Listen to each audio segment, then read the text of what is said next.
أبو سليمان الداراني: من أراد أن يسأل الله حاجته، اللي عنده دعوة عايز ربنا يستجيبها ليه، صلي على النبي في الأول ثم يسأل الله حاجته ثم يصلي على النبي، فإن الله يقبل الصلاتين وهو أكرم من أن يرد ما بينهما. فيقبل الصلاة في الأول ويقبل الصلاة في الآخر، وهو كريم سبحانه وتعالى مش هيرد اللي في النص بقى. تقعدي كده في الثلث الأخير من الليل وقت استجابة الدعاء، صلي على سيدنا النبي كده، تعملي ورد من الصلاة على سيدنا النبي عليه الصلاة والسلام وتسألي الله حاجاتك، وبعد كده تقفلي الصلاة على سيدنا النبي. وكان سيدنا عمر يقول كده: الدعاء يقف حتى يصلى على النبي فيرفع الدعاء. استجابة للدعاء، يبقى أنا مستفيدة منها في الدنيا ولا لأ؟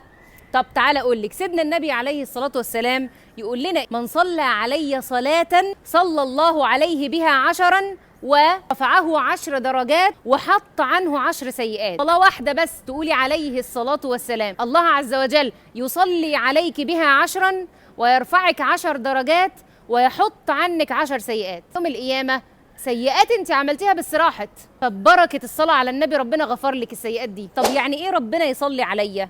صلاة ربنا على الإنسان ايه؟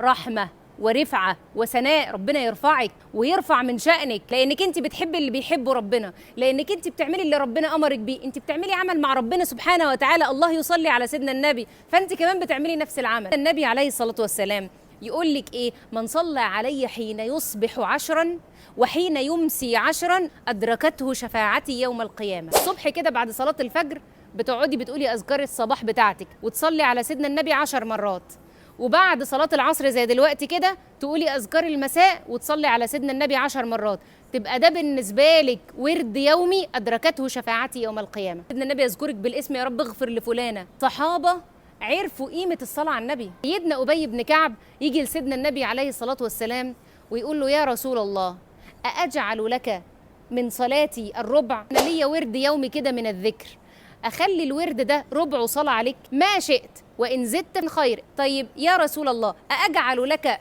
في صلاتي؟ فيقول له: ما شئت وإن زدت فهو خير. يا رسول الله، أأجعل لك ثلثي صلاتي؟ فيقول له: ما شئت وإن زدت فهو خير.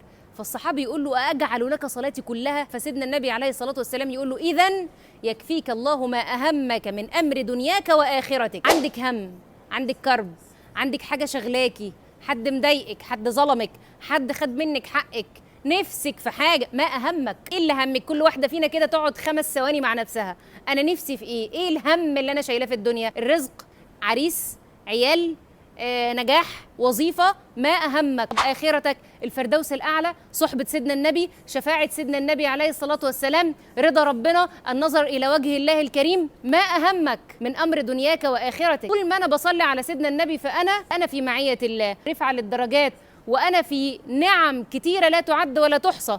ده ببركة إيه؟